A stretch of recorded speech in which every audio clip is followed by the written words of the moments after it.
Good afternoon, ladies and gentlemen. My name is Angus Parsad-White. I'm the Chief Executive of Conservative Home, and it's my great pleasure to welcome you all here this afternoon to the Conservative Home Marquee in partnership with OVO, to this event in partnership with UK in a Changing Europe. I know you're probably not all here to hear from me, and I know you're all here for Professor Anand Menon, so thank you for coming along. That wasn't a joke. I don't know why you're laughing.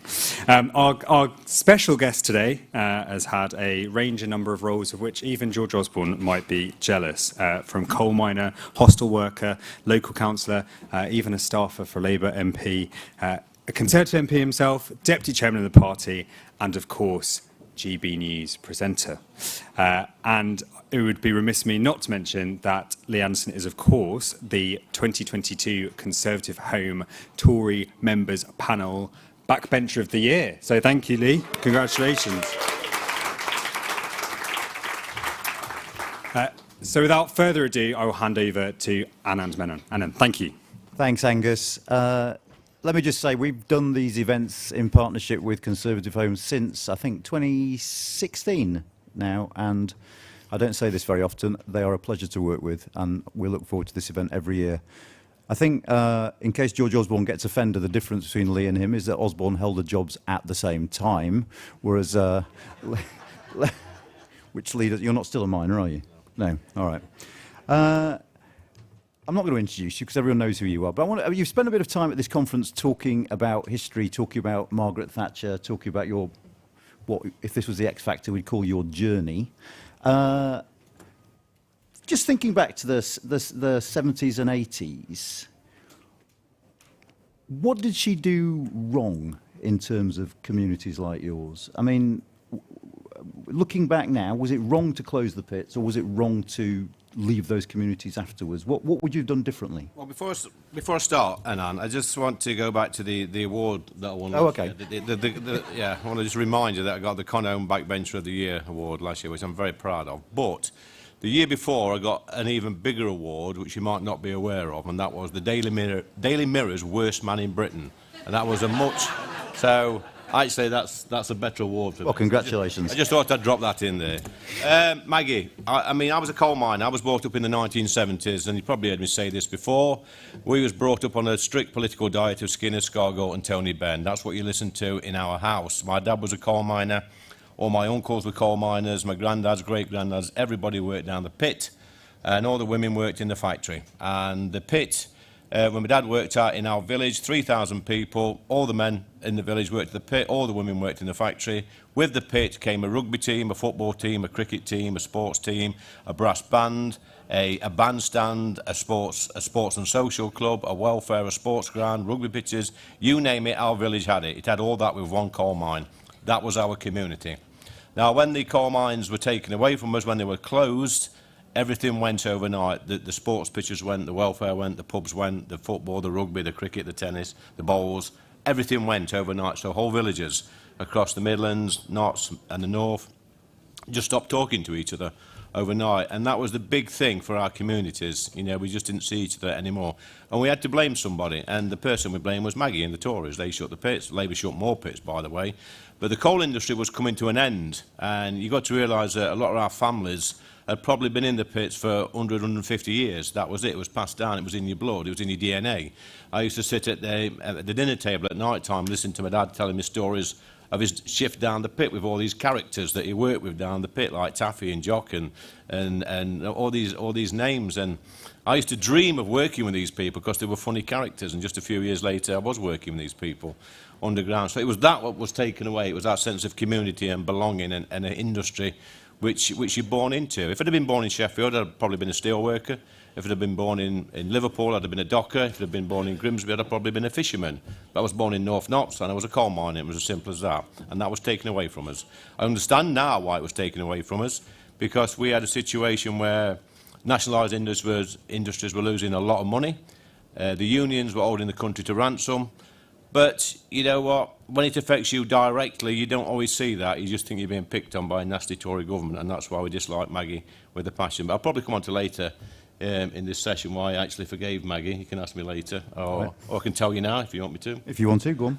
So obviously we hated Maggie. I joined the Labour Party. I was on the picket line with my dad in 84 in the strikes. And then I went on to work down the coal mines with my dad for many years. And then when I came out of the pits, I did about 10 years working for Citizens Advice Bureau in Ashfield. I loved that job. That was trying to fix people's problems. But then after that, after working in the homeless hostels for young people, I worked for a Labour MP. And I was canvassing, campaigning in 2017. And this old guy on the marketplace smoking a fag. And Gloria, who was the MP at the time, Gloria Di Piero, she went to ask him which way he voted. And he wouldn't tell her. He's about 80, I think. And she came back to me and she said, he won't tell me which way he votes, Lee, but he used to work at the pit. Go and have a word with him. You might be able to get it out of him. So I went to speak to him. And it turned out that at some stage we'd worked at the same pit, so he opened up to me, and eventually he admitted to voting Conservative. And I said to him, why do you vote Conservative? Miner for 45 years, live in this area, it's a strong Labour area, why do you vote Tory? He says, well, in the early 80s, he says, I was married, got a couple of kids, my kids went to the local comp, he says, I worked at the local pit, my missus worked at the factory, and he says, I had one of those what's it all about moments, you know, why are we here, why are we on this earth, what is our function, what is our role in life. He says, I've got hardly any money, working, you know, 5 days a week down a coal mine in a job that I disliked. My missus were doing a hard job, we got, you know, could barely afford to clothe our kids. We lived in a council house, and he just thought to himself, what's it all about, you know, I feel pretty worthless. And, you know, as a human being to feel worth an hard-working man, a coal miner, to feel worthless is incredibly sad to me. It's incredibly sad. He says, and then Maggie came along, and she said to me and thousands of others around the country that you are a decent man, you are a decent family, you're hard-working, you're aspirational, you do the right thing. What I'm going to do for you and thousands of other people is allow you to buy your house at a discount. And he did. He worked 7 days a week. His missus put the overtime in. He saved his house. He saved his money. He bought his house. He says, and now when I sit on my settee and look out my new patio windows, which I bought myself, he says, I look at my fish pond and my greenhouse and my fence, which I've just creosoted myself, and that's all mine. He says, and when I die and go to heaven, he says, my life would not have been worthless. I've got something to leave to my children and my grandchildren. I thought, my goodness, that's the most powerful story I've ever heard from a human being. One woman had made his life worthwhile. She gave him something. She gave him a hand up, not a hand out. She gave him a stake in society. And that was my road to Damascus moment. And I thought, there's no other politician ever done that for a working man or woman in this country.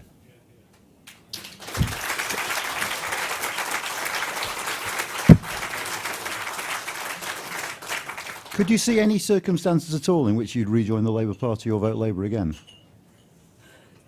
I mean, the party's changed a lot since it was under Corbyn, hasn't it? Which was when you left. I mean, it's a ridiculous question. Isn't Thank you. I mean, have we got any security that can remove this man from the building?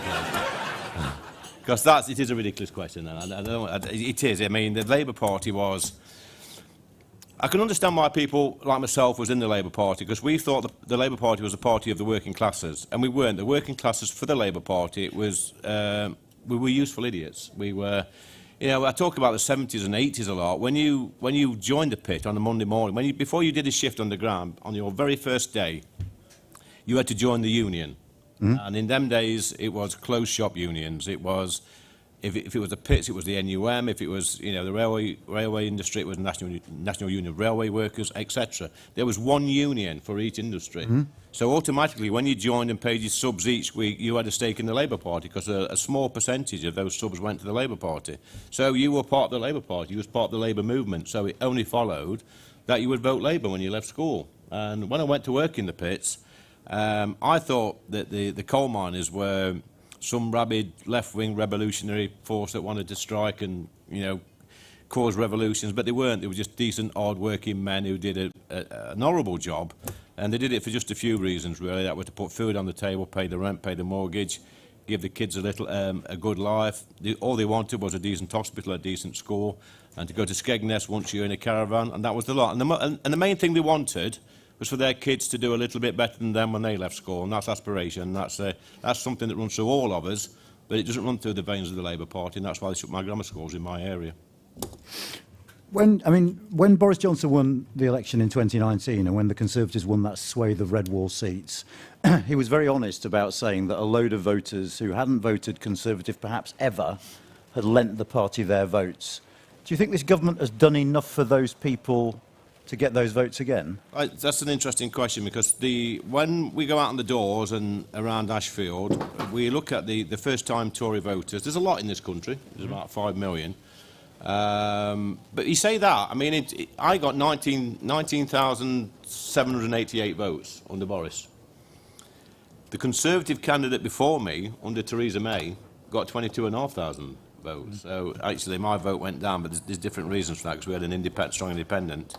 But you're quite right, there's a lot of people that voted Conservative the first time or are looking for an excuse to vote Conservative next time. It's as simple as that. They're saying, we gave you our vote, we want to vote for you again, but give us a reason to vote for you again. And I think we've seen over the past few weeks where there's a few... it's very hopeful for me over the past few weeks, because we've seen Rishi Roebuck on the net zero stuff. We've seen Sue Ellis' speech, which I thought was brilliant last week. That was absolutely superb, and I told her so. And people are saying to me, thank God, finally, you're saying to us what we want to hear. Keep this up and you'll get our vote next year. And I think we will. And I think this conference for me has been very positive. The mood is a lot better than what it was last year. There's no doom and gloom here. We're all looking forward to seeing what Suella has to say this afternoon, and then Rishi tomorrow dinner time. And I think if we keep it up, we're down to less than 10 points now in the opinion polls. As soon as it gets to 5 or 6, then we'll see the Labour Party wanting to kill each other, and we'll see the loonies on the left, and we'll see the unions, and we'll see Diane Abbott, who's no longer a Labour MP in Corbyn. They'll start spouting some nonsense, and it's going to be a free-for-all. And we just, keep the ship calm, we'll be fine, and I think we'll win next year. I mean, Come on. You told the story of the bloke who sort of led to your sort of moment of the road to Damascus. Yes. I mean, if you were talking to someone like that now and they said, all right, we've had 10, 12 years of totally stagnant wages, my mortgage or my rent is going up, the prices of everything in the shop's going up, I've got a job that doesn't pay enough to feed my family, where is the incentive there to thank this government? It's a good question, isn't it? Bloody good question. We've took a lot, it is a good question. We have took thousands of people out of poverty. There's more people than ever in work in this country. And believe it or not, there's a lot of people in this country who try and diss our great country. And I always say, this country of ours, what we live in, is a gift to the world. It's the best country in the world, and it's still the best country in the world. Everything, well, most things that were great came from this country, whether that's sports, football, cricket, tennis, rugby, whatever, whether it's culture, whether it's the arts, whether it's Shakespeare, whether it's Dickens, whether it's the Industrial Revolution, whether it's medicine, whether it's science, whether it's technology. It all started in this little country, and it's carrying on in this country. And literally thousands of people every year risk their lives trying to cross the channel to get to this country, to make that perilous journey from Africa and the Middle East or wherever to get to this country. Now that tells me that this country is still the greatest country on earth. Everything's not perfect. We know that. Wages could be a little bit better. But how do you get wages? How do you make wages better? You get people back to work. You increase opportunities. You increase training. You increase all these things that we're trying to do. You try and sort the benefit system out, which has always been weighted towards people not going to work or working 16 hours a week, living on tax credits, having the wages subsidised. And this goes back to Blair and Brown in the 1997 election, when they made it profitable for people to pack in a full-time job and go on to 16 hours, and that just absolutely stuffed this country up, that did. 20-odd years later, these people who were stuck in a 16-hour-a-week job, thinking it's big and clever to work 16 hours, the kids leave school, they lose the benefits, they lose the tax credits or whatever, and then they're stuck at 50-year-old on an entry-level job, and they say to me, my goodness, I can't afford my rent. And the reason you can't afford your rent, Mr. 50-year-old, is because the Labour Party made it too easy for you to stay at home, and you've not progressed through your career, you've not got that promotion, you've not retrained, and you've suffered and your company's suffered. And it's as simple as that. Blame Blair and Brown. Just on what you were saying... They're going to cut every answer out there. Just on what you were saying about growth, it's quite interesting, isn't it? Because, yes, you need to invest in stuff that's going to increase productivity and generate growth. And yet, weren't you saying yesterday or today that it will be fine to cancel HS2 because people were in favour of it? Surely HS2 is precisely the sort of project you need to generate growth and jobs in areas like yours? I mean, my opinion is I was pretty easy on HS2, that it went to Ed or not, and I will back government, whatever they do. But, you know, when we stopped the leg going through Ashfield, which I campaigned and spoke to Boris about many, many times, my residents, when that got stopped, they were absolutely delighted, even though there's jobs depend upon it in Ashfield. But what's the point in having a high-speed rail link come through the north of the country or through Ashfield or wherever, when I've got pensioners in my villages in Jacksdale and Eastwood and places like that in Ashfield that can't get a bus from one village to the other 2 mile away to get a doctor's appointment. What good is it that little old lady sat looking through her bungalow window at a train going by at 120 mile an hour on a train that she'll never get on, ever, because she never goes to London or Birmingham or Manchester or anywhere. She can't even get from her village to the next village to a doctor's appointment or to see her friend. What a load of nonsense. We need to get our buses sorted and our regional connectivity sorted before we even think about HS2. And I tell you this, HS2 is a gamble, and a bad gambler will always keep throwing money at something.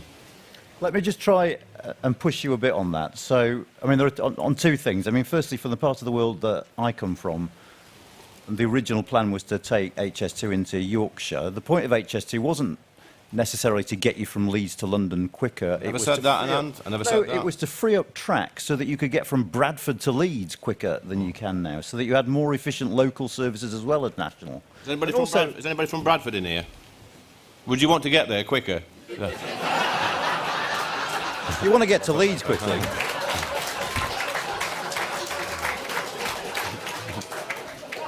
That'll be on front at Guardian tomorrow, by the way. Nothing wrong with Bradford, we've got great friends there. Sorry, Anna.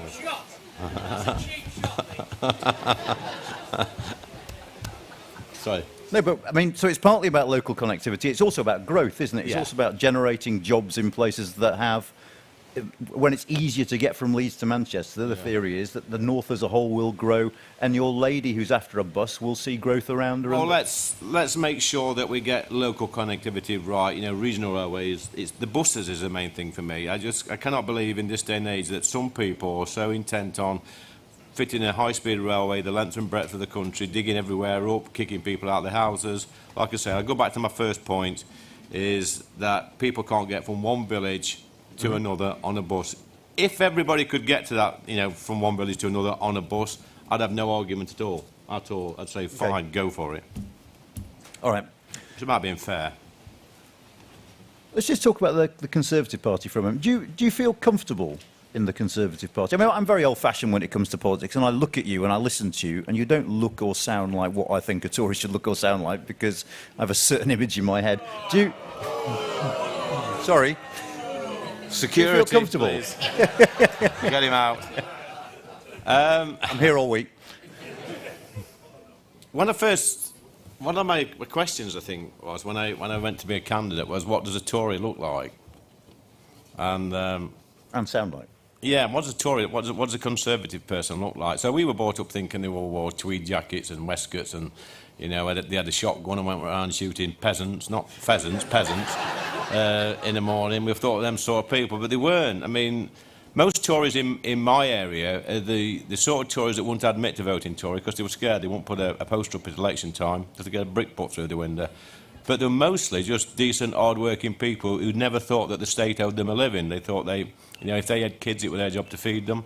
It was, if they wanted more money, it was their job to go out and earn extra money. It was, you know, they took personal responsibility for everything in their lives, and they just wanted a little bit of help, because I'm a big believer that all of us at some stage in our lives will need a little bit of help from our family, our friends, or the state, and that's how it should be. But for the most of the time, you should just crack on and get on with it. Stop whinging. You know, it's still a great country. You can do anything you want in this country. Look, 10 years ago, I was sweeping floors in a homeless hostel, and now I'm Deputy Chairman of the Conservative Party and an MP for Ashfield, and I've got a GB News show, and that's in 10 years. So if I can do it, and I'm not the brightest, I tell you, then anybody can do it. True.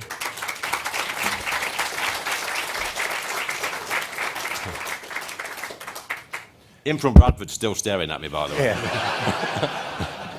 There's a bloke from Sheffield at the back who doesn't like you very much as well, I think. But you said the Conservative Party is a broad church, but is it a dysfunctionally broad church now? I mean, if you look at the various wings of... I mean, you've got party members, party MPs saying directly contradictory things about basic stuff like the economy, like the size of the state, like, does the party really hold together now? Is it a party that is governable? I think everybody's got entitled to their own opinions, and look at any political party. We've seen the Lib Dem conference just a few weeks back where, where the leadership were totally at odds with the membership. I think it's healthy sometimes to have that debate. I'm not convinced it's always healthy to have a public debate about it. I think sometimes people should, I mean, if I criticise government, I do it behind closed doors, and that's the way you do it. I mean, I've been vocal in the past, but if you want to have a pop at anybody, a minister or the Prime Minister, just knock on the door. Because the one great thing about our party in Parliament is I can knock on the Prime Minister's door when we're sitting, and he'll see me pretty much straight away. It's just a text message to his secretary, and you can go and see him, or go and see the Chancellor or the Health Secretary. And that's how it should be done. Like, I understand some people have got a few grievances, but I'm hopeful that we're going to come together. Like I said, this conference has been very positive for me. Lots of members. And let's remember, this conference is about the members and the activists. It's not about people like me and the MPs. And it's about us getting around there and speaking to normal members and normal voters and making them feel special, because they are special. They're the ones that do all the work. And I think sometimes we let them down a little bit. We should remember our place in the world, us MPs should, and we are nothing without the people in this room. Simple as that.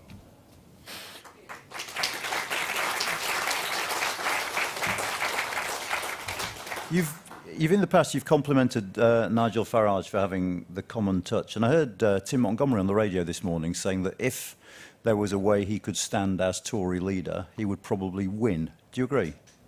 No. Why not? I don't, because Nigel is probably the most influential politician of the past 30-odd years, and without Nigel, I wouldn't be sat here today. And I am friends with Nigel, and I had a drink with him last night, and I get on with him really well. I think he's a decent man. I think he's done wonders for politics in this country. I think he does a great job for holding our feet to the fire sometimes. He keeps people like me on my toes. But at the end of the day, Nigel stood many times for Parliament and has not won. He won as an MEP under PR, proportional representation. I think Nigel is much more effective doing what he's doing. Is that threat, isn't he? Is that threat of coming back all the time? And I think without Nigel Farage, I mean, my biggest compliment could be for Nigel, is without Nigel, like I said earlier, I wouldn't be sat here today. So thanks, Nigel Farage. I got a job because of you. I do the best job in the world representing my constituency, which I'm incredibly proud to do. And there's still a place in politics for Nigel. I mean, if he joined the party, I mean, I'd shake his hand and welcome him, but I don't think he will. I think in the tent next door. Is he in the tent next door? Yeah. I don't think he will. I think, like I say, when you're a character like Farage, he's a larger-than-life character. He's very good at what he does. He's more effective doing what he does rather than being a candidate or a member of Parliament. It's as simple as that. He's great at what he does, and I couldn't give him a better compliment. Okay. Why do you think the Prime Minister made you Deputy Chair? Probably to shut me up, but... that worked well. That went well, didn't it? I mean, are you his John Prescott, as it were? Is it like the sort of Blair Prescott thing? I don't like being compared to Prescott, so I thought you were a bit fake, to be honest with you. But I don't know. I guess, I mean, fair play to Rishi, because under his leadership, it was the first time ever, and he'd given like somebody from the Red Wall like a decent position. And I'm a first-time Tory voter. The first time I voted Tory was in 2019, and and lots of my friends and family voted for me, who never voted Tory before. So if you want somebody in the party who's going to connect with the membership and the electorate, I think you should have somebody who's got the T-shirt, who's been that first-time Tory voter, who's been a Labour voter and a Labour member all their life, and feel let down by the Labour Party, and that only person in the party is me, really. So, and I can say things sometimes, and people say, "Oh, that Lee Anderson says controversial things." I don't think they're controversial what I'm saying at all. I think it was what you lot are thinking most of the time, and it's true. And I have to say these things because I come from a particular background where some of my colleagues have been to Eton and whatever. They can't say some of the things I say because they've not been, they've not been that person living on a little terrace street with a poor mum and dad, and we've got chickens at the bottom of the garden and ducks, but our food bank was my dad's garden. when we'd not got enough food at the end of the week, we had to go down and pull some taters out and cabbages and go and neck a chicken, and that was our Sunday dinner.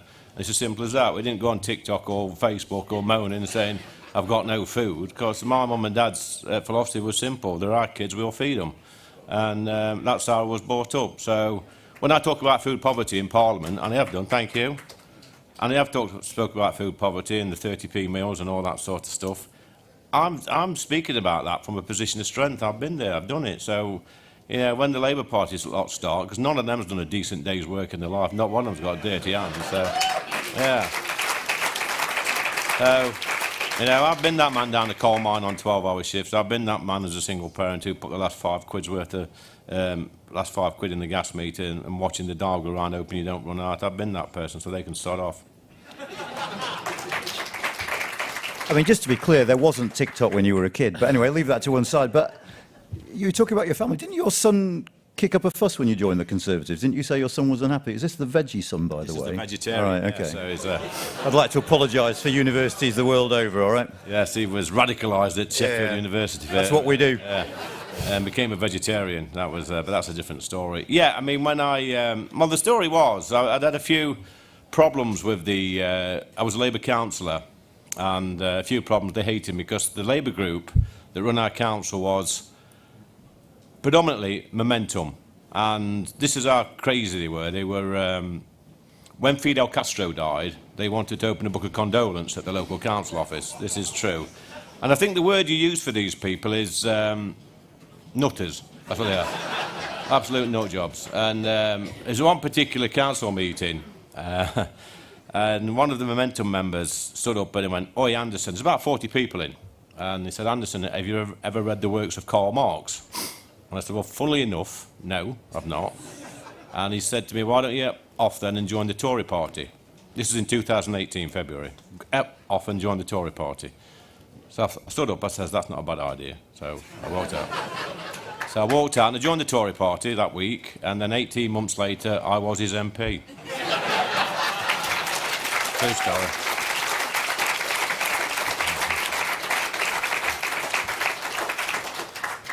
That was a good story. It's true. I want to actually ask you about a few policy areas now. I suppose I've got to start with this. Why do so many Leave voters think Brexit has failed? That's not true. You're just making that up. Okay. Why do so many people, I mean, more and more people think Brexit isn't working, according to According to who? According to who? According to any survey of public No, opinion. I'm not listening to that nonsense. I mean, and it is. All right, so you think Brexit has worked? Yes, of course it's working, yeah.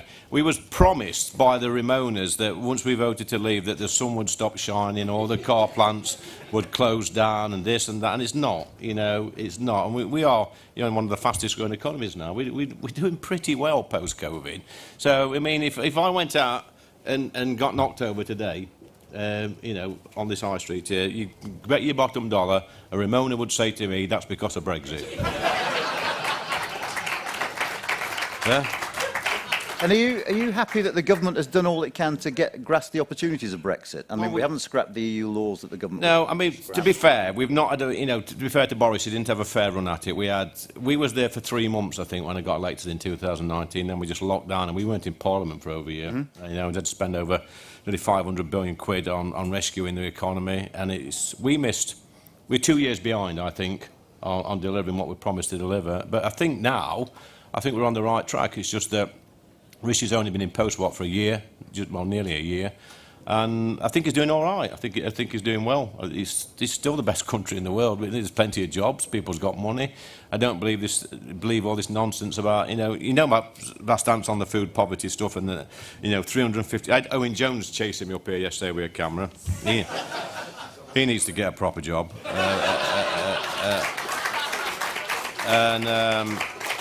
This poverty nonsense, you know, going the time machine back into when I was growing up in the 70s, that was real poverty. I've got my friend at the back there, Andre, he'll know about poverty in Mansfield when you had notes, and it's nonsense now, it's absolute nonsense. Yeah, things are tough, things are difficult for families, people's struggling to budget sometimes, but this is not an impoverished island, this is a wealthy country, and the opportunities here are limitless in the UK. If you want something, you can go and get it, but you need to get off your arse and go and get it for yourself.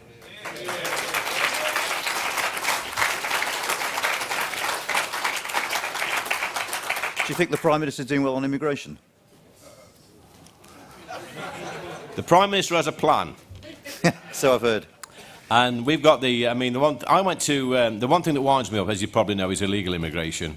And one thing that Rishi gave us, which I wanted from day one, is an act of Parliament which would mean that people coming here illegally on a boat or in the back of a lorry or whatever, once they arrived here, they would have no right to claim asylum, and they would be detained and then deported to or sent back to a third country, whether that's their own country or somewhere like Rwanda.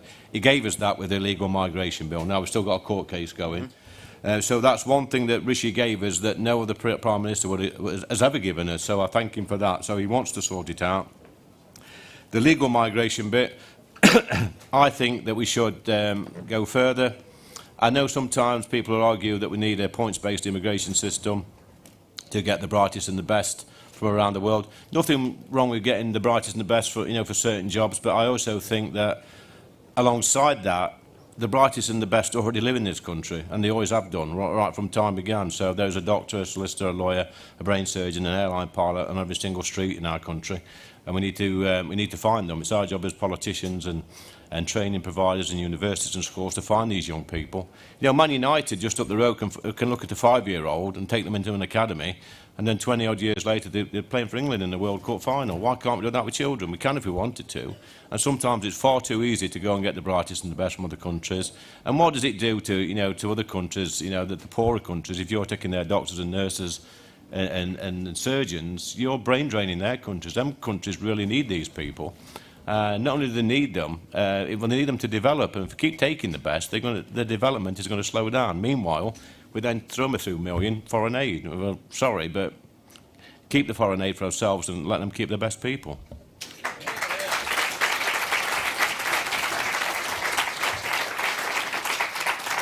So would you be in favour of cutting the number of work visas issued immediately then? I mean, the number's now, what, 606,000? I think my argument always is, whilst ever we've got millions and millions of economically inactive people in this country, and we've got probably 1.5 million people who are on the dole, if you like, whatever that's the situation, we should concentrate on getting them back to work first before we start importing labour. It's as simple as that. And do you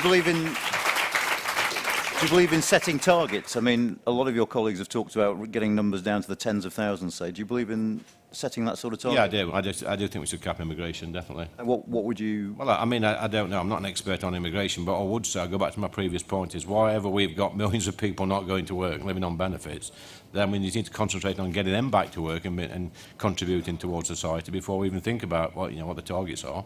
We've got, if we've got shortages of nurses, which we have, why are we importing nurses? Why aren't we making sure that enough people are being trained up, which we're trying to do now with apprenticeship schemes, which is a good thing. But we need to get people back to work in this country. We've got far too many people staying at home or working part-time and getting the wages topped up. If we want to stake in society, we want to live in a fair society, and we've all got to pull our weight. And it's that simple. And stop pandering to this nonsense about, people can't go to work. Go to work. My parents did. I went to work. I think most people in this room go to work. You pull your weight. Everybody should pull their weight. It's as simple as that. Simple as that. You talked about Suella Braverman's speech last week. Yes. In glowing terms. She said that multiculturalism has failed. Do you agree? Yeah, I do. And well, it depends on how you look at it, I suppose, because a lot of people interpret this whichever way they want. Now, I think if you're rich, if you come from a decent background, if you've gone to university, if your family are businessmen and you come from an ethnic background, then multiculturalism quite obviously has worked, because you've got plenty of people from different backgrounds in Parliament, in positions, judges, lawyers, solicitors, brain surgeons, whatever. But if you come from the lower end of society, where you live on a little Terry Street in Derby or Nottingham, where people haven't lived together, where there's people lived on them streets and still can't speak English after 20 years, then multiculturalism has not been a success, because, and us Brits, this is not about foreign people coming here and living in their own little communities and not integrating properly and being for me, multicultural is when we all live together in harmony and peace and work together and all that sort of stuff. But we see it with the Brits as well. Perfect example is I've got friends who've lived in Spain for 20 years. They live in little communities. They don't live with Spanish people. They live in a community of 100 British families. They send their kids to a British school and they don't even speak Spanish. They've been there 20 years and don't speak a word of Spanish. So it works both ways as well. I think we've got it wrong. You know, when you drip people coming into a country, then you can get people in the country and get people to respect your culture, your history and whatever, and then they become British people. But the way we've done it's been far too quick, and we've just lumped people into one area, and it's not, although you could say it's multicultural because we've got different cultures, but the cultures aren't living side by side together in a way to become British. And I think if you come and live in this country, you should live a British way of life. But, you know, it's okay to retain your own culture. That's perfectly normal, you want to. But you should be British as well, and that's not always happened. I mean, one thing I would say is that the government has cut the money being spent on providing, say, English lessons and stuff, so it doesn't actually help integration if those sort of cuts are taking place, does it? It didn't, well, I'm not sure whose responsibility it is. I mean, I know people that's come to this country, successful people, that's come from different countries all around the world. It's happening now, actually, where they just chucked into a school at 4 or 5 year old children, and then within a year they're speaking perfect English. So I'm not really buying that. I think if you're going to go live in a country, then it's your responsibility to learn the language, not the state's to teach you. I mean, that's just nonsense. Okay.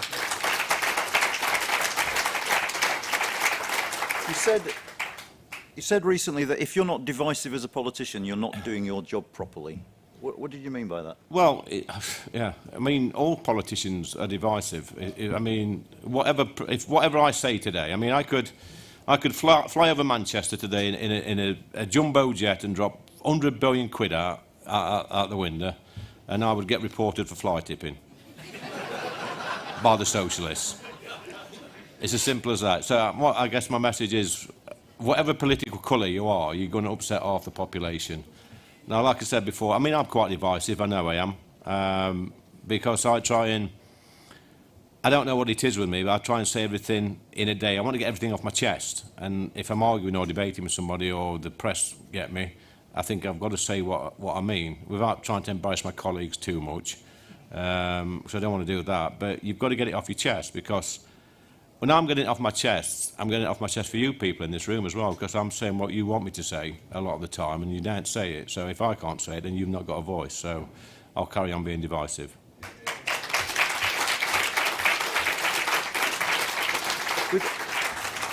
Would you agree that there are some problems that are so big and are going to take such a long time to sort that actually we need the two big parties to be able to work together? I mean, social care, for instance, you're not going to fix that in a parliamentary term. And in fact, what you need to do is think about 10, 15, 20 years hence. I agree. I agree with that, with social care. I agree with the NHS, all sorts of things. But, you know, that's a perfect world. We don't live in a perfect world. Politicians and parties, most politicians, well, a lot of politicians will say, and I've seen this even at local council level and parish council, I'm not in this for the power or the money.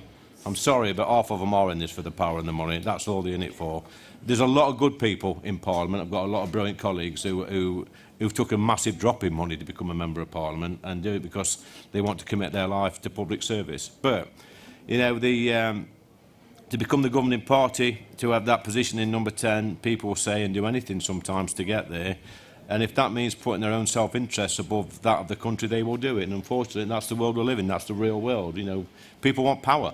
They do, and if they can trample all over another party and the country can suffer a little bit in the meantime, they will do that. Now, I always think a dictator's a good idea if they're a good dictator, but there's no good dictators, is there really? I think Jesus might have been one, but there's not. In a perfect world, you'd have a brilliant man who would make all the rules and be fair to everybody, live in a brilliant society, but we don't. Politics is a dirty business, and people sometimes say, oh, leaders are backstabbers, they've got this job by doing that. Listen, you know, to become the top of your tree in this game, you've got to tread on a few people on the way up there, if you do, as long as you do it nicely, because it's a lot at stake. There's a lot at stake, and I look at our Prime Minister now, and Rishi, he doesn't have to be a Prime Minister on 150 grand a year, does he really? I mean, he gets no sleep, he gets all the abuse, he gets more abuse than me, and that's saying something. And He could just go away somewhere, live on an island, live the life of luxury. And he tell you why he does the job. He does it because he loves this country, and he's got a vision for this country, and he wants everybody to have nice things, and everybody to have a good education,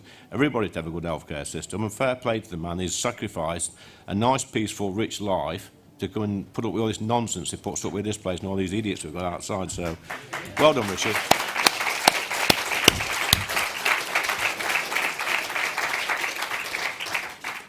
On the subject of money, should MPs have second jobs? Listen, I know where you're going with this. Really, I don't. So I like to think of myself as open and honest. So I get 85 grand a year as a member of Parliament. I think it's 85, 86. I thought it was 100. No, it's I not. thought it was 100. No, it's not. All right, I'm disappointed. Just for do you. your homework before. All you right, sorry. It's 86 grand for an MP, and I get 100 grand for doing my GB News. That's not something that's a secret. That's declared on my financial interests. So when people say you greedy, whatever, I say, listen, you. I say, out of that nearly 200 grand a year, I pay 85 grand a year tax. I pay to live in this society. I pay 85 grand, and that gives me access to my health service, to police, to fire service, etc. I says, my son, who earns about 22 grand a year, he pays 2 grand a year to live in the same society under the same rules. So I'm paying 40 times more than my own son to live in the same country. Am I mad with him? No. Am I bothered? No. I mean, I earn a good wage. He pays 2 grand, I pay 80 grand. So when people say to me, oh, you've took a second job earning 100 grand, well, 45 grand of that 100 grand I get will pay for a highly specialised nurse in an ICU unit that might one day save your life.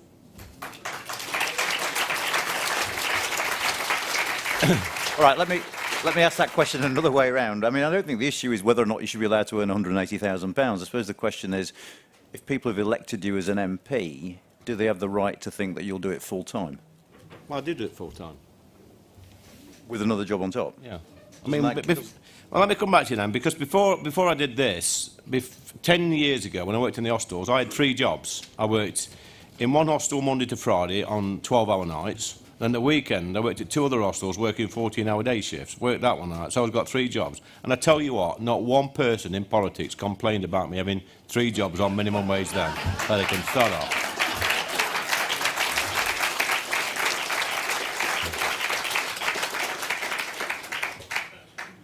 But, I mean, I suppose the other... Well, Actually, you know what, leave that. Let's just... Because I want to open it up to the audience in a sec. I've got to ask you, did you feel uncomfortable about that exchange on GB News between Lawrence Fox and Dan Wootton? I've not seen it. Come on. No, I've not seen it. I was away in Spain. I didn't watch any TV. Almost tempted to show you it now, but... Well, I'm not going to watch it. I Right. didn't watch it. I've got no intentions of watching it. I mean, You haven't heard about it. I've heard about it, obviously, but I didn't actually watch it on TV because I was on holiday. Have you heard enough to have an opinion? Yeah, I think it's wrong what he said. Right. Okay. Simple as that. But just one final thing, which is about... I mean, one of the things you see now quite a lot in surveys of public opinion is people have lost faith in politics. So there's an apathy about politics, a distrust of politicians that is quite widespread. Is that something that worries you? It's a good question. I think the media have got a lot to answer for that. That's you now. Yeah. Well, I'll try and be balanced. All right. I think we live in a social media age now where people want instant answers, and with Twitter and Facebook and Instagram or whatever else we use nowadays, people can actually speak to politicians real time. You know, people watch debates in Parliament now, and they take an interest in it. And we've got all these news channels like GB News who are giving you your fix of politics real time, and so people are more engaged. People know who the politicians are. People recognise people. I mean, one time a day you could have an MP in an area and you wouldn't even know who we were. You wouldn't, unless it was somebody, one of the high-profile ones. So, yeah, so we're under more scrutiny, and we get some of the messaging that comes out from parties, and we're probably all guilty of it. And a perfect example is the Environment Act, which we passed. Now, we passed this new act where it was intended to clean up our rivers, our seas and sewers. And it was a wonderful piece of legislation where no government had actually tackled this for donkey's years. So we sort of making the water companies clean their act up, but somebody put an amendment into the act which basically said that we couldn't use the storm overflows. The storm overflows are actually because the water, the sewage water and the surface water go through the same drain, and it goes through when we have like heavy downpours of rain, sometimes it has to overflow and go into rivers and seas. That's always happened. It's happened for 100 years. I didn't know that until I became an MP, that actually happened. And none of my friends did. But this amendment would have stopped that happening. Now, we could have done that. We could have voted for the amendment and said, yeah, you're going to stop that overnight. But what that meant was that if we'd have stopped that happening, then all the sewage would have just gone into your house and in the streets and backed up. But this naughty amendment that they put in, and then put on every single leaflet and every single graphic that the Tories have voted to dump sewage in our seas, and we hadn't. We'd voted to stop it, but over a period of about 10 years, because you can't do it overnight. And that's why people distrust us, because you've got one party saying that, and we're trying to defend it. And it's just wrong. It's nasty, but that's the world we live in. That's why political parties don't work together, because they're always trying to get one up on each other, aren't they? Yeah. Okay, we've got a bit of time left to take questions. Oh, bloody hell. There's lots of two fingers going on. Okay, because I'm woke and an academic, I'm going to start with the lady. So the lady over there, I don't know where the mic is actually, so I don't know if that's feasible.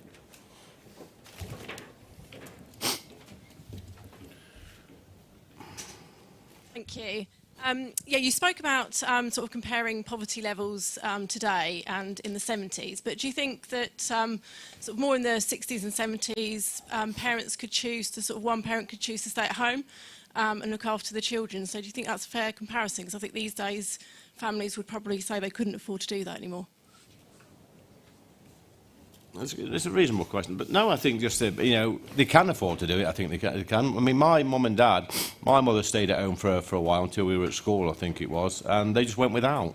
We come from a background or a culture where the man went to work and the woman looked after children. Now, some people may see that as misogynist and sexist and all this sort of thing these days, but that's just how it was. It was of its time. A man went to work. He did his 6 or 7 days a week in the pit, and the mother stopped at home and looked after the children. And a lot of the time, women wanted to do that. But I think as society evolves and develops, and women started to work at the end of the 70s and 80s and into the 90s, where people started having more things, buying the house, having holidays abroad, having nice cars. And you sort of get used to that, don't you? You want that. And when you see your parents having that, when you leave school and start your own family, you think, well, I'm having that as well. You don't go back to how it was in the 60s and 70s where one stayed at home. But that comes at a cost. And, and having those things is costly. You've got to put a lot of hours in to get it. But I think sometimes, I always say to my sons, there's no secret to life. If you want nice things, you've got to go to work for them. And if you don't, you're not going to have them. It's no good being jealous of your next door neighbour or your family member, because you've got to go to work and earn your money for this stuff and save up. And nobody's going to knock on your door and offer you that brilliant job or that nice holiday or that brand new car. And I think we are very materialistic, but like I say, anything's achievable in this country. And I think it's probably unfair to compare today's living standards sometimes with living standards of I know I do it, I'm guilty of doing that, but we're in a different age. People want different things. People want nicer things. People expect things. I go back to my grandma, my great-grandma. She'd had like 10 kids. She never left the village she was born in. Raising kids, never had no money. What a miserable existence that was. But, would you want that these days? Of course you wouldn't. You'd want a lot more out of life. And so there's no easy answer to that question, but I think it's probably an unfair comparison, just comparing life now to what it was probably in the 70s, although I do it sometimes to suit myself. Okay, the problem with this, I have no. Where are the microphones? All right, you've got a microphone there. Do you want to? Yeah. Riley, Hi, love. so just before I came in today, I met my son outside in Starbucks, and when we left, he went off to the junior doctors' strike, and I came in here. And I just wondered what your opinion is on the strikes. When I joined the Navy, my first wage was £371. I think that 30,000 isn't a bad wage, but for a first year, I just wondered what your opinion was. When you get home, love, ask your son, who's just paid £6 for a cup of coffee. Ask him. Oh, you paid for it, did you? Yeah, OK. Ask him why it's took him 13 years to complain about the wages. As simple as that. It just seems a little bit fishy, don't it? Yeah. I think, personally, I think the should be ashamed of themselves. People are dying. I mean, I've had a chap in my constituency had a brain tumour. He had to have it removed very, very quickly. But he had to wait. He had to wait for the phone ringing for 2 weeks before he could get a slot because of the strikes. He could have been dead. No, and then doctors and nurses don't go into the profession for that. But I'll stick to my point about, you know, they bang on about they've lost 35% of the wages in the last 13 or 14 years. Why didn't they moan about it 13 years ago? Well, because they hadn't lost it then. Or 5 years ago, 6 years ago, 7 years ago. Because it's all on the back of these strikes that are going off to try and bring the government down. It's just a it is, it's true. It's all have it together. Oh God, there's. Can we have a microphone somewhere? Actually, I tell you what, do the gentleman standing up there, then we'll move towards the front if that's okay. Not everyone's going to get their question. Hi Lee, how are you doing? My grandma grew up in a working class rural village down in East Devon, and she's a massive fan of yours because the argument she always makes is that her parents had no money when she was a child, and they had to budget and they had to understand how to raise kids on not that much money, and they didn't expect the government just to bail them out. So she loves it, by the way. She's a big fan of yours. She loves it when you make that point. My question to you, and you'll probably agree with this, and I just sort of want to wonder how you think we can use this to our political advantage. Is the real dividing line in politics today not actually between people that understand how the real world is and people who disagree with them and just call them stupid? How can we call out liberals in big cities who are basically suggesting people like yourselves who have a different view of politics are just too stupid to understand how things are? That's why they gave you that nickname 30p Lee, which I actually think makes you even better, by the way. How can we turn that against them and show ordinary people that actually we're the ones on their side, because we never call them stupid. It's only the left that ever call people stupid for disagreeing with them politically. Yeah. Well done. So look, I'm going to tell you a story about the. It's a good one. It's about the 30p Lee. So I was working with a local food bank about 3 years ago in my patch, and we was delivering meals. A mate of mine who was a chef, award-winning chef, by the way. He was raising money, buying the ingredients, making these meals at the restaurant he worked at, and then was going out delivering these meals to people in the community who we thought that needed help. And one particular day, I think we was delivering Christmas meals out, and he said to me, "This is nonsense what we're doing. What we need to do is help these people to budget and to cook and to learn how to buy the right ingredients, the right cuts of meat." And he says, "Because I cook cheap at the restaurant, we can help these people with all sorts of skills." And he said to me, "We can." He said, "I can feed a family of 5 for 50 quid a week." And I said, "You can't do that. It's impossible." He says, "I bet you." So we had a bet. So what we did, we got 4 MPs, me and 3 other Tory MPs, with the local food bank and local college and children and food bank users. And I went to the Aldi with 50 quid with a shopping list from the chef and a load of school children, and we filled a trolley with 50 quid full of vegetables and meat and all sorts of stuff. And the following day we went into a big room at the college with all the food bank users there and staff and children, and we had a camera crew, and we made 5 different meals. The chef taught us how to make batch cook these 5 different meals. At the end, we made 172 meals for 50 quid. Now, that worked out at 30 pence each for each meal, little tubs, and we put them in tubs, we froze them, then we took them out and delivered them. So when I stood up in Parliament and said, we were batch cooking and making meals for 30 pence each, the point I was trying to make was that if you learn how to get the right ingredients, if you learn how to budget the right cuts of meat, etc., that you can live a lot healthier lifestyle, and you save money. You have to buy this junk food and pizzas and Chineses and McDonald's. And also, if you learn, then you can learn your children how to do it as well, which is a great skill, which I think this skill has been lost over generations. And I made the point that 3 or 4 generations now have not kept that skill up, what the parents taught them in the 40s, 50s and 60s, where they could cook from scratch, cook a nice meal. So, of course, the headlines the following day was, "Lee Anderson says poor people can't cook." And I never said that. And Lee Anderson says you can feed a family of 5 on 30 pence. I never said that.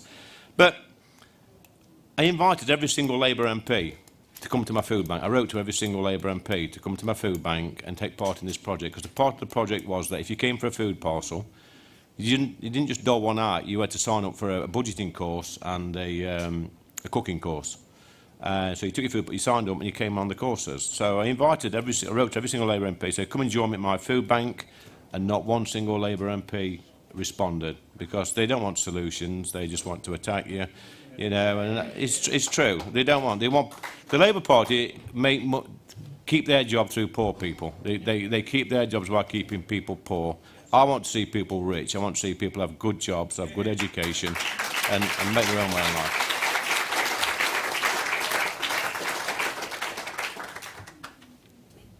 Hang on. You rightly spoke earlier about Thatcher's legacy with Right to Buy, and that was obviously a huge success. Do you think there's more we can do to make housing more affordable in this country? Yes, I think there is. Look, the problem we've got, one of the biggest things that fills my inbox is housing. I get one particular group of people saying we're not building enough. My daughter or my family can't get a council house or a house. There's none in the village or the town or wherever.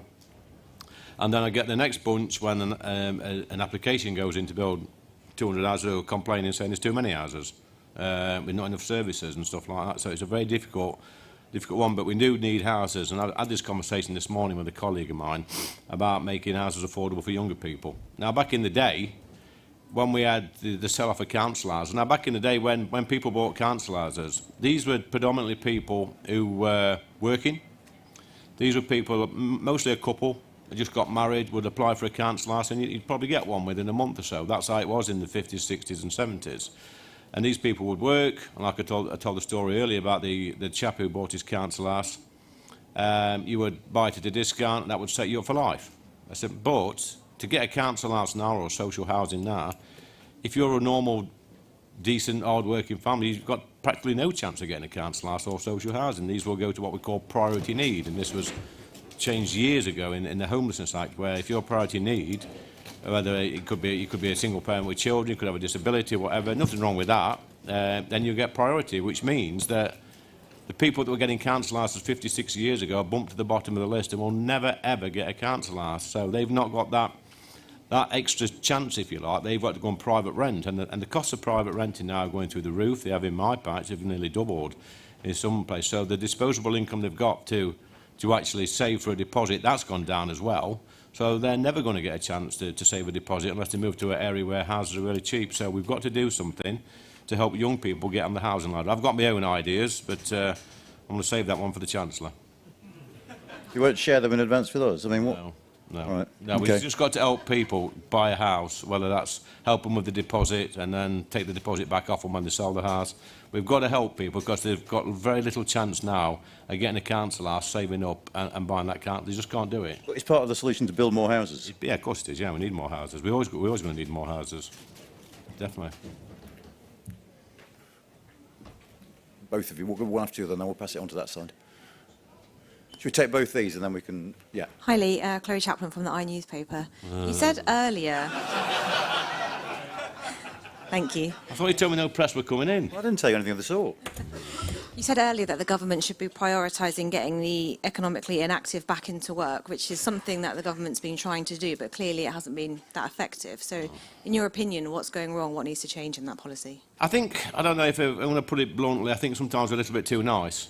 You know, I think, you know, we should be stick and carrot. I think it should be, you know, there should be maybe greater rewards for going back to work. I mean, in some countries, I mean, I've got a friend, Matthew, he's from India. He's been in this country 10 years now. He can't believe the benefit system in this country. He says in his own country, if you don't work, you don't eat. It's as simple as that. Now, I don't want to get to a situation before you quote me on that one, which you probably will. But I think, you know, you can live far too comfortably sometimes in this country without putting a shift in. Now, like I say, when I worked down the pit, I worked 7 days a week. I did that not because I like working underground for 7 days. I did it because I wanted to pay my mortgage and run a car and take my kids on holiday and make sure they were clothed well, as simple as that. But for some people, the benefit system is so... I'll give you an example. About 10 years ago, I was working in a Labour MP's office, and a family came in to see me, and it was mum and dad who'd never worked in their life, and they got 5 kids, 5 boys, and I think 4 or 5 of them was on DLA for ADHD, which is behavioural problems. And I worked their benefits out because they're on ADHD. Even now, if you're on a disability benefit, you're exempt from the benefit cap. we sat down and worked the benefits out, and they was with their rent, with their council tax, with their child tax credits, with the disability premium, severe disability premium on the tax credits, they were getting a net of £52,000 a year, and this is like 2012. And I'm thinking to myself, and to get that, you would need to probably earn 75 grand a year to get 52 grand. And these people are coming in saying, can we get any more money? I'm thinking, my goodness, I'd like half of that, to be honest with you. And I sat there and I worked it out and I thought, there's 5 of us in this office all paying tax and national insurance, and that's not covering that 52 grand for that one family. Now, the fact also, they've got these children on ADHD. I don't believe a lot of that. I think some of it's just bad parenting, where they're nuisances, basically. But them poor children are then going to grow up at 18 and think, well, I'm disabled, I can't work. And we've not broke the cycle. We've actually passed one set of problems on to the next set of problems. And I think sometimes we've got to be a little bit braver and say to them young people, you're not disabled, you can go to work, we're going to help you, we're going to support you. But why have we got a system in place which encourages parents to, sometimes, not all parents obviously, but encourages certain parents to make extra money by labelling their kids as disabled, then we're going to have a problem. We need to get people into work. Look, these kids, some of these kids, they've never heard an alarm clock go off in the morning. They've never heard mum and dad sit around the table at night time and talk about their day at work. So what chance have they got? You know, they say to me, how can you get that 16-year-old little Johnny to work when his mum and dad has never gone to it? That's a difficult thing to do because they've never heard that in the house. They've never heard dad get up in the morning, never heard mum get up. They've never heard the conversations at the dinner table. They've never heard stories about the day at work. So when you're saying to 16-year-olds, you've got to go to work, and you think, well, my mum and dad's never gone to work in their life, why should I go to work? We've got a roof over our head. That's a very difficult conversation to have, and it's very difficult to get out of. And somebody's got to suffer for that, and at the moment, it's the taxpayer that's suffering for it. Sadly, I'm also... Hello. Oh, there we are. Sadly, I'm also a journalist, Lee. Adam Payne from Politics Home. You said how much you liked the Home Secretary's speech last week, how much you're looking forward to her speech that's happening soon. There are some MPs in your party who aren't in quite the same place as you on that. They think she's toxifying the party brand and would probably prefer it if the PM were to replace her. Why are they wrong on that? Which MPs are that? The sort of One Nation crowd. No, which MP in particular? Well, there's a number of them who usually do it. No, which MP? Yeah, which MP is it? Well, I'm obviously not going to reveal. Name them. I'm not going to reveal sources. So you're making it up? That's... No. Go on. Name them. Are you honestly saying that all MPs absolutely agree? Well, name them. You're saying it... Name them. Lee, as a journalist yourself, you know that MPs don't often speak with their names to quote. Well, so you're just making it up. So if you get a call in the middle of the night saying, I'm an MP and I don't like Suella, you're going to print that, are you? I mean, what training school did you go to? No, but you could... But hang on, you can have a coffee with an MP who says, "Can you don't use my name?" Well, then it doesn't have to be down the phone, does it? Then you've got no proof at all, have you? Name them. Name them.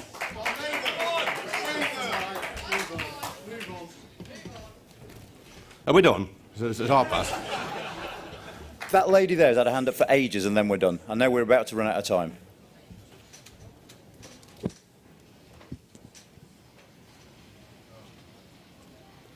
Thank you. Deborah Taylor, Deputy Leader at Leicestershire County Council. We're the lowest funded county council in the country, and 85% of our budget is spent on supporting vulnerable people, adult social care, child social care. We've had our fairer funding going for absolutely years now with no response. So what's your view on the fairer funding review? You leave the toughest question till last, don't you? Which council is it? 5 seconds to answer it. Leicestershire County Council. Come and see me after. Good answer. On that note, I'm afraid we're going to have to stop because Conservative Home have got this ruthless schedule. Can I thank, firstly, Conservative Home? Can I thank, secondly, actually, Steve Bray for not being outside playing Benny Hill as he was last year? And finally, can I thank Lee Anderson for what was an interesting session? Thanks ever so much, Lee.